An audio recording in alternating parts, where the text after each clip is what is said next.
Morning everyone. तो आज की क्लास जो स्टार्ट करते हैं।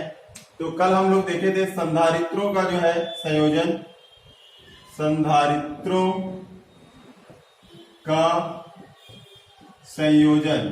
ठीक है, कल हमने देखा था संधारित्रों का जो है संयोजन। तो संधारित्रों का जो है संयोजन मैं बताया था कि प्रायोगिक कार्य करने के लिए जो है कभी कभी हमको जो है अधिक धारिता वाले संधारित्र की आवश्यकता पड़ती है और कभी जो है हमें कम धारिता वाले संधारित्र की आवश्यकता पड़ती है।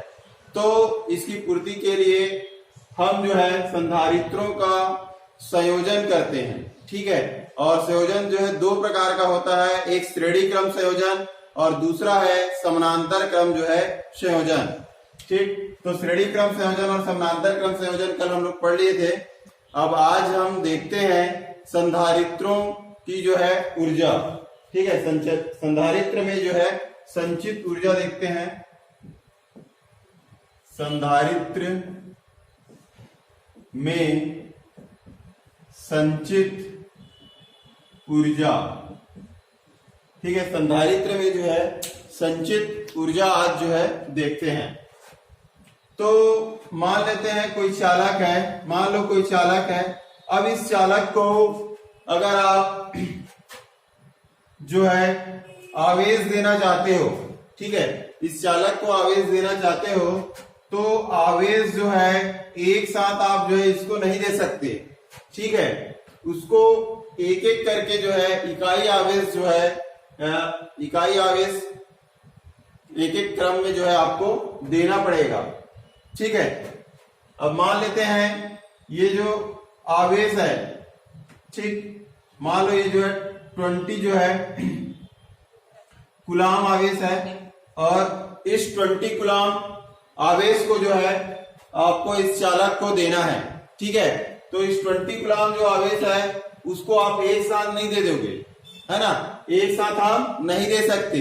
ठीक है, तो कैसे करेंगे, 1 by 1 जो है इसको देना पड़ेगा। ठीक, पहले एक कूलाम आवेश देंगे, फिर दूसरा कूलाम आवेश देंगे, फिर तीसरा कूलाम जो है आवेश देंगे। ठीक है, इस प्रकार से जो है इस चालक को जो है हम आवेश देंगे। क्लियर है यहां तक? तो अब ये तो समझ में आ गया आप लोगों को कि जो आवेश हम दे रहे हैं वो आवेश जो है कंप्लीट रूप से एक साथ हम नहीं दे सकते। ठीक है, उसके इकाई मान को जो है हम देते जाएंगे। अब मान लेते हैं यहां पर जो है इस चालक पर अभी जो है कोई आवेश नहीं दिए हैं।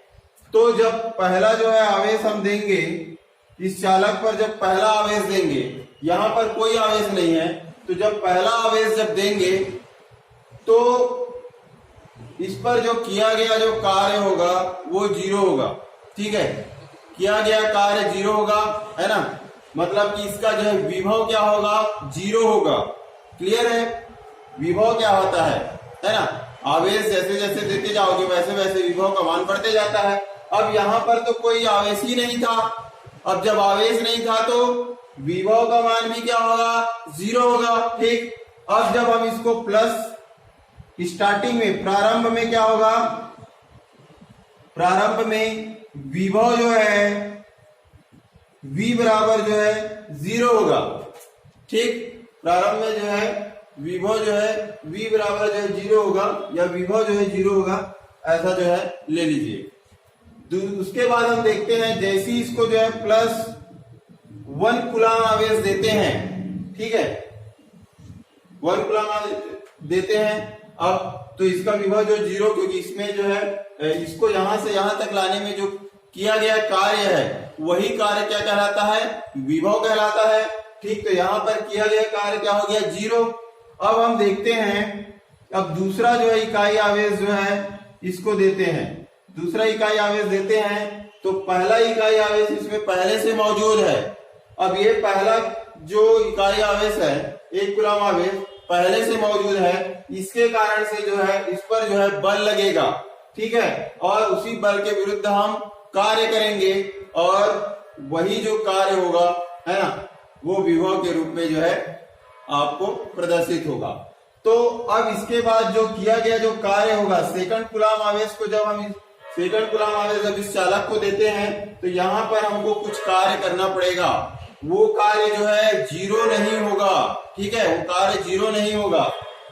ठीक, अब हम तीसरा जो है कूलम आवेश जब देंगे तो इन दोनों कूलम आवेश है ना, इन दोनों आवेश के कारण जो है इस पर और अधिक बल लगेगा और उस बल के विरुद्ध और अधिक जो है कार्य करना पड़ेगा, ठीक है, और अधिक कार्य करना पड़ेगा।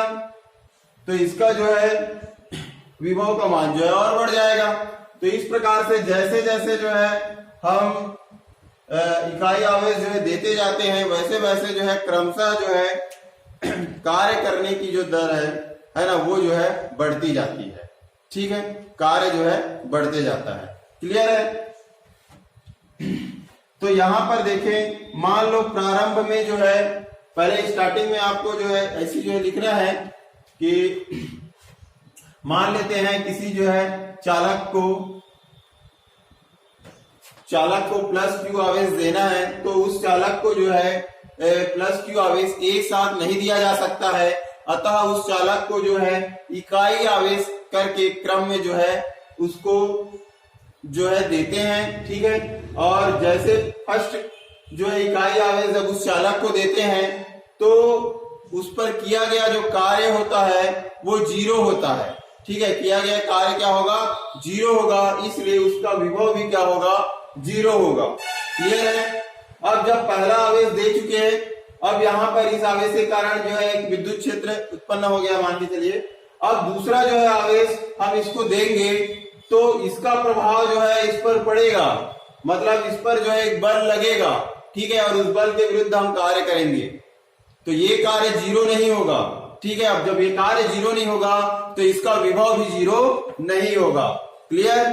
अब तीसरा जब आवेश देंगे तो ये दोनों आवेश के कारण और अधिक कार्य करना पड़ेगा, इसलिए ठीक है, समझ में आ रहा है कि नहीं? तो इस प्रकार से ये जो है चलते रहेगा। तो ये आपको जो है थोड़ा शब्दों में लिखना है। अब उसके बाद हम देखते हैं प्रारंभ में जो है विभव कितना है आपका, जीरो है, और मान लेते हैं अंतिम विभव,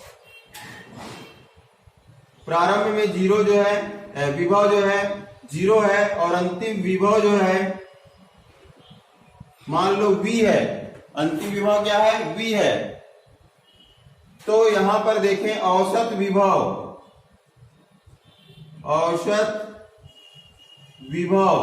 औसत विभव देखते हैं तो औसत विभव कैसे निकालेंगे, जीरो प्लस प्रारंभिक जो है विभव, प्रारंभिक विभव प्लस अंतिम विभव, अंतिम विभव बटे क्या होगा, 2 होगा, ठीक। तो प्रारंभिक विभव कितना है, 0 प्लस अंतिम विभव कितना है, V बटे कितना हो गया जो है 2। तो ये हो जाएगा औसत विभव बराबर हो जाएगा, औसत विभव बराबर हो जाएगा V अपान जो है T, V अपान जो है 2, ठीक है। औसत विभव कितना हो गया, V अपान 2 हो गया, ठीक है। चलिए, तो ये हो गया आपका जो है औसत विभव V अपान 2। अब इसमें हम आगे देखते हैं,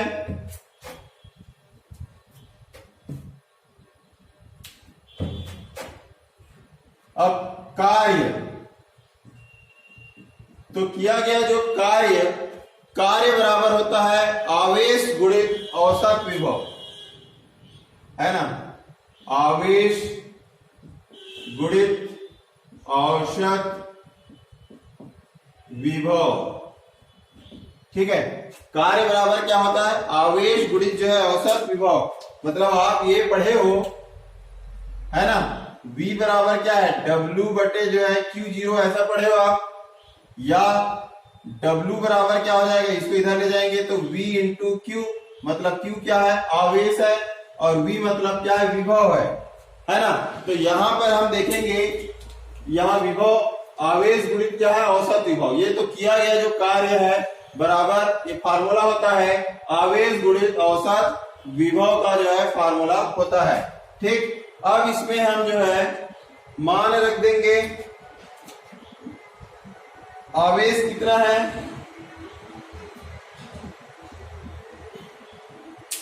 आवेश, आवेश मतलब क्यू, कार्य मतलब ये W, आवेश मतलब हो गया Q क्रॉस औसत विभव, औसत विभव बराबर क्या हो गया V/2, ये हो जाएगा V/2, ये आपका किया गया जो है कार्य हुआ।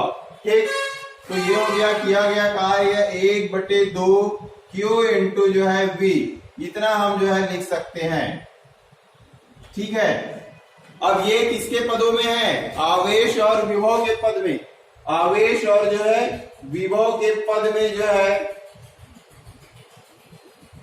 ये जो मान है, और ये जो किया गया जो कार्य है, यही कार्य जो है संधारित्र की स्थितिज ऊर्जा के रूप में संचित होती है। क्लियर, जो किया गया जो कार्य है, यही कार्य संरक्षित जो है ऊर्जा कहलाता है, और ये जो है स्थितिज ऊर्जा के रूप में जो है संचित होता है। तो इसको हम यू लिख सकते हैं स्थितिज ऊर्जा के लिए, है ना, बराबर 1/2 QV, ये आपका जो है पहला जो है समीकरण हुआ। क्लियर है, पहला समीकरण। अब इसके बाद हम देखते हैं ये पहला जो समीकरण है, ये आवेश तथा विभव के पदों में, विभव के पदों में, विभव के पदों में संधारित्र की स्थितिज ऊर्जा,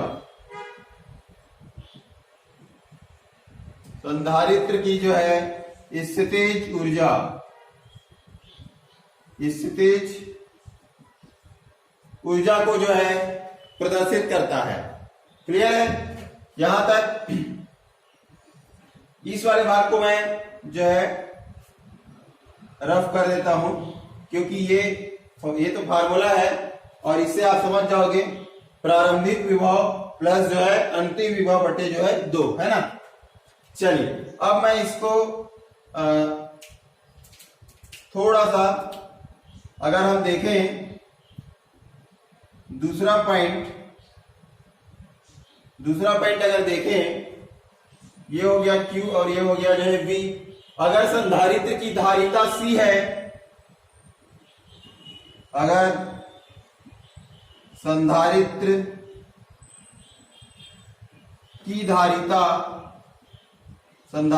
धारिता C, संधारित्र की धारिता अगर C है, तब हम क्या करेंगे, तब हम इसको ऐसा लिख सकते हैं, C बराबर होता है Q बटे जो है V। C बराबर क्या होता है, Q बटे V, है ना। तो V बराबर Q बराबर क्या हो जाएगा, V को इधर ले जाएंगे तो Q बराबर हो जाएगा C डॉट जो है V। Q बराबर क्या हो जाएगा, C डॉट V हो जाएगा। तो Q का मान यहां पे रखेंगे, ठीक, समीकरण 1 में। तो समीकरण 1 में Q का मान रखने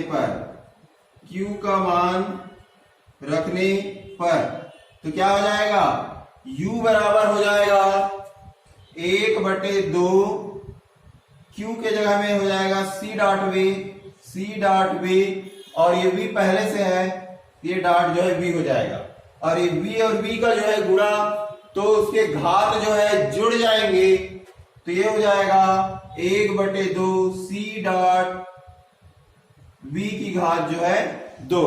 ठीक है, इसके घात 1 और इसका घात 1, तो दोनों जो है जुड़ जाएगा, तो घात कितना हो जाएगा, 2 हो जाएगा, तो 1/2। ये हो गया आपका U बराबर 1/2 C डॉट V स्क्वेयर, ये यहां तक क्लियर है।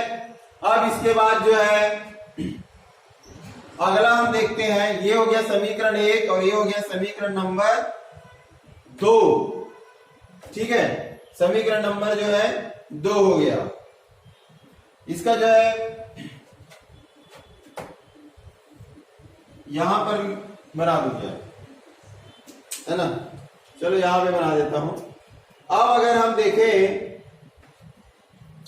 तो इस फार्मूला से क्या हो जाएगा, अगर v का मान निकालना है तो c को इधर जो है हम पक्षांतर कर देंगे, तो इससे q बराबर जो है c डॉट v।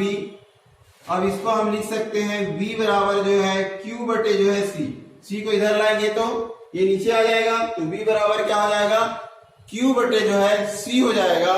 और ये v का जो मान है इसको जो है हम रख देंगे, यहां पर रख दो v का मान को, तो ये क्या हो जाएगा, u बराबर 1/2 c डॉट v का स्क्वायर, मतलब ये हो जाएगा q बटे जो है c, इसका जो है स्क्वायर हो जाएगा।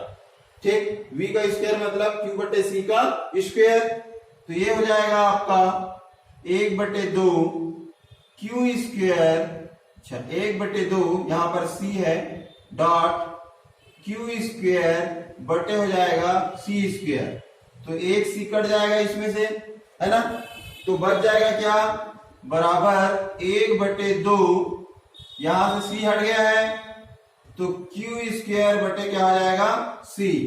तो ये आपका जो है तीसरा जो है समीकरण, 1/2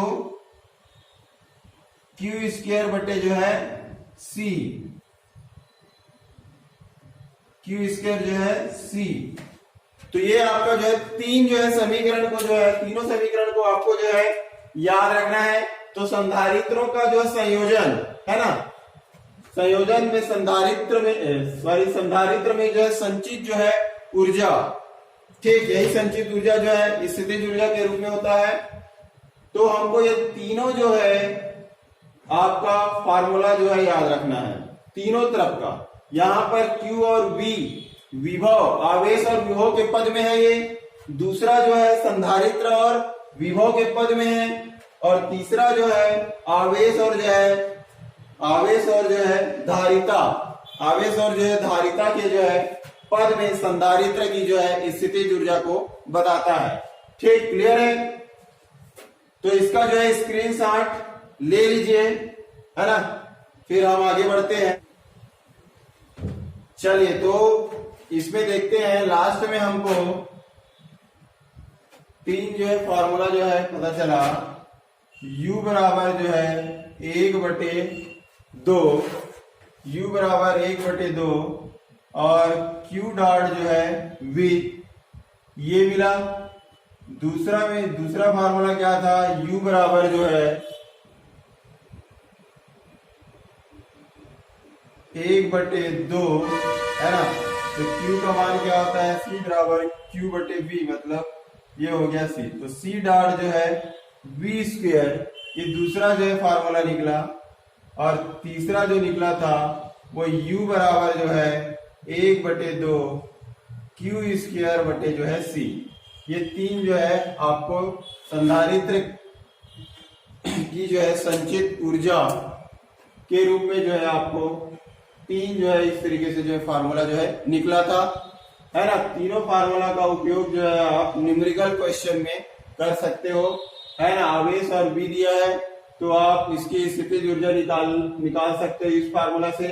अगर उसमें धारिता और विभव दिया है तो इस फार्मूला से निकाल सकते हो, और आवेश और धारिता दिया है तो इसमें से निकाल सकते हो। ठीक, क्लियर है। तो चलिए अब हम देखते हैं श्रेणी क्रम संयोजन में जो है संधारित्र की ऊर्जा।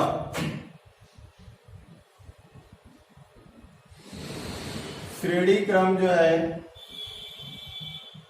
संयोजन, श्रेणी क्रम संयोजन में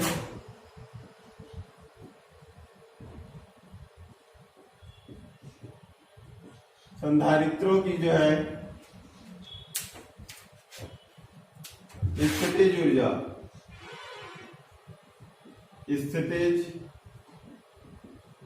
ऊर्जा, है ना, या उसकी जो है संचित ऊर्जा। तो यहां पर देखते हैं, माना जो है संधारित्रों को अगर श्रेणी क्रम संयोजन में जो है जोड़ा गया है, माना श्रेणी क्रम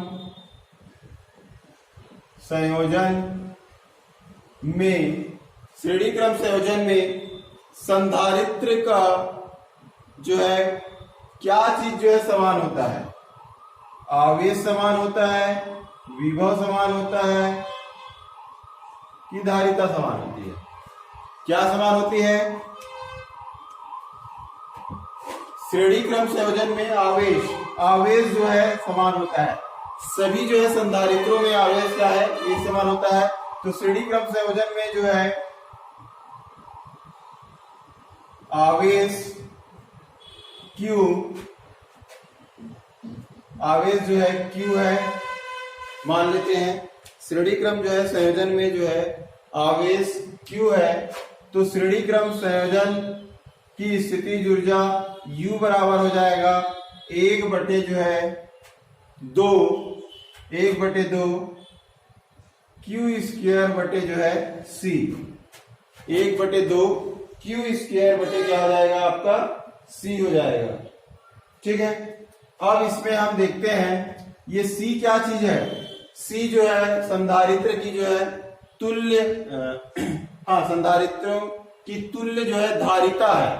ठीक, तो यहां पर हम देखें तो U बराबर हो जाएगा, मान लेते हैं धारिता जो है श्रेणी क्रम संयोजन में, ये मान लो पहला समीकरण है, श्रेणी क्रम संयोजन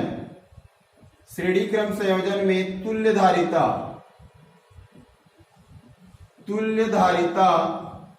कैसा कितना होता है? 1/C बराबर 1/C1 plus 1/C2 plus 1/C3 होता है। ठीक है, तो श्रेणी क्रम संयोजन में जो है तुल्य धारिता 1/C बराबर होता है 1/C1, 1/C2, 1/C3, है ना, प्लस का चिन्ह रहेगा। तो यहां पे जो है C का ये 1/C है, तो 1/C का मान जो है यहां पे रख देंगे, तो U बराबर क्या हो जाएगा भाई? 1/2 Q² डॉट, ये इसको ऐसा लिख सकते हैं 1/C, ये C को ऐसा लिख सकते हैं 1/C।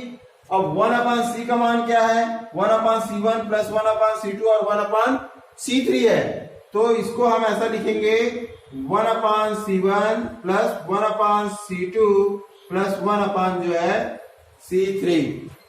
क्लियर? ये तो ये हो जाएगा आपका U बराबर 1/2 Q² बटे जो है C1, अंदर गुणा कर दिए तो प्लस 1/2 Q² बटे जो है C2, इसी प्रकार प्लस 1/2 Q² बटे क्या हो जाएगा? C3, है ना। ये कैसे है? ये अंदर गुणा कर दिए इसको सब, तो ये आ गया। अब देखो U बराबर क्या है? 1/2 Q² बटे C। अब यहां पे क्या है? 1/2 Q² बटे जो है C1 है, तो इसका मान कितना है? U, यहां पे C1 है, तो इसका मान क्या हो जाएगा? U1 प्लस इसका मान क्या हो जाएगा? C2 है तो U2, और इसका मान हो जाएगा C3 है तो U3। ठीक, ये किसके बराबर है? आपका U के बराबर है। ये इस प्रकार, या इसको जो है हम और अगर जोड़ना चाहे तो इस तरीके से आगे बढ़ जाएगा, इसको जैसे और जोड़ना चाहे तो ये बढ़ जाएगा। ठीक है, तो ये है। तो श्रेणी क्रम संयोजन में जो है संधारित्रों की तुल्य जो ऊर्जा है वो प्रत्येक संधारित्र की ऊर्जाओं के योगफल के बराबर होता है। क्लियर है? यहां तक ये हो गया आपका श्रेणी क्रम संयोजन में जो है ऊर्जा। अब दूसरा देखते हैं समानांतर क्रम संयोजन में। दूसरा है समानांतर क्रम संयोजन में जो है आपका स्थितिज ऊर्जा या संचित ऊर्जा। ठीक है, स्थितिज ऊर्जा या फिर जो है आप उसको जो है संचित ऊर्जा जो है कर सकते हो। ठीक है, तो यहां संचित ऊर्जा कर देता हूं। ठीक, ये लीजिए। अब हम देखें तो समानांतर क्रम जो संयोजन जब हम देखे थे तो उसमें क्या चीज समान था? समानांतर क्रम संयोजन में हम ऐसा जो है देखे थे, 3 संधारित्र देखे थे और तीनों जो है एक ही पॉइंट पर जो है जुड़ा हुआ था, ये इस प्रकार से, ठीक है। मतलब तीनों का जो है एक ही, तो यहां पर जो है एक पॉइंट हो गया, ये दूसरा पॉइंट हो गया, तो 2 पॉइंट के बीच का विभवांतर है कि नहीं। तो यहां पर जो है ये तीनों संधारित्र के लिए विभवांतर जो है समान था। तो यहां पर समानांतर क्रम जो है संयोजन में क्या होगा, विभवांतर जो है समान होगा। तो यहां पर आप लिख सकते हो समानांतर जो है क्रम संयोजन में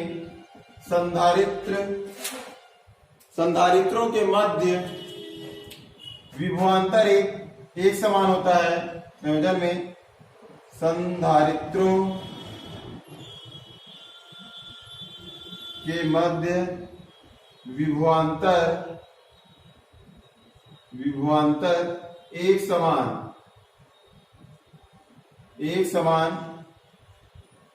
होता है, ठीक है। अतः विभवांतर V है, ठीक। विभवांतर क्या है, V है। तब हम देखते हैं इसकी जो है संचित ऊर्जा, तो इसकी जो है संचित ऊर्जा U बराबर हो जाएगा, U बराबर है ना, क्या हो जाएगा, Q डॉट जो है V। लेकिन यहां पे हमको C के फॉर्म में जो है लिखना है, तो ये Q के जगह में हम लिखेंगे C डॉट V स्क्वायर, ठीक है। ये हम 3 जो है समीकरण देखे थे, U का जो है ना, तो 1/2 भी रहेगा, तो 1/2 C डॉट जो है V स्क्वायर, ये भी लिखवाया हूं मैं आपको, है ना। तो ये वहां से है। अब यहां पर देखो, यहां पर देखते हैं तो U बराबर क्या हो गया, U बराबर 1/2 C डॉट V स्क्वायर। तो यहां पर 1/2 V स्क्वायर को कॉमन कर दीजिए। अब यहां पर ब्रैकेट के अंदर हम लिखेंगे, ये C क्या चीज है, तुल्य धारिता है ना। C क्या है, तुल्य जो है धारिता है। तो यहां पर लिखेंगे समानांतर क्रम संयोजन की तुल्य धारिता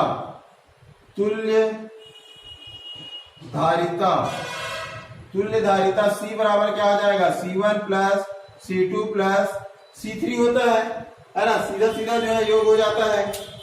तो यहां पर हम देखेंगे, अगर ये आगे है n तक, तो n तक ऐसा जो है कर सकते हो, है ना।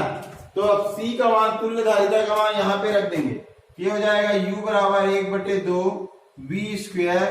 अब C का मान ये रख देंगे, C1 plus C2 plus C3 plus डेस, ठीक। ये अब इसको हम U बराबर 1/2 V स्क्वायर अंदर गुणा कर देंगे, तो V square dot C1 plus 1/2 V square dot C2 plus 1/2 V square dot C3, ठीक, प्लस डेस ये, और 1/2 C डॉट V स्क्वायर बराबर U है। तो यहां पर C1 है तो ये U1 हो जाएगा, C2 है तो U2 हो जाएगा, और C3 है तो U3 हो जाएगा। तो U बराबर संचित ऊर्जा U बराबर हो जाएगा आपका U1 plus U2 plus U3 plus डेस। तो ये है आपका जो है समानांतर क्रम जो है संयोजन। तो समानांतर क्रम संयोजन में संधारित्रों की जो संचित ऊर्जा है वो आपका इस प्रकार से होगी। समानांतर क्रम संयोजन में जो है संधारित्रों की तुल्य जो है संचित ऊर्जा प्रत्येक संधारित्र की जो है ऊर्जाओं के योगफल के बराबर होता है। ठीक, क्लियर है? तो मेरे ख्याल से समझ में आ गया होगा आप लोगों को कि श्रेणी क्रम संयोजन में जो है संचित ऊर्जा और समानांतर क्रम संयोजन की जो है संचित ऊर्जा, ठीक है, कैसे जो है निकालते हैं। क्लियर है आप लोगों को? तो इसमें जो है जनरली आपको जो स्टार्टिंग में जो बताया था संधारित्रों की जो है संचित ऊर्जा, जो 3 फार्मूला बताया था मैं आपको, ये वाला, ये है ना, और एक ये और एक और था उसको, तो वहीं तक जो है पूछा जाता है प्रश्न, ठीक है।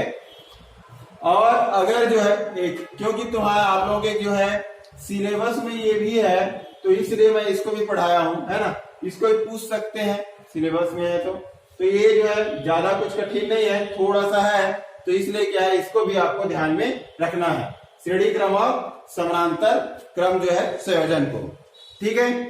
क्लियर है? समझ में आया कि नहीं आया? चलिए, है ना।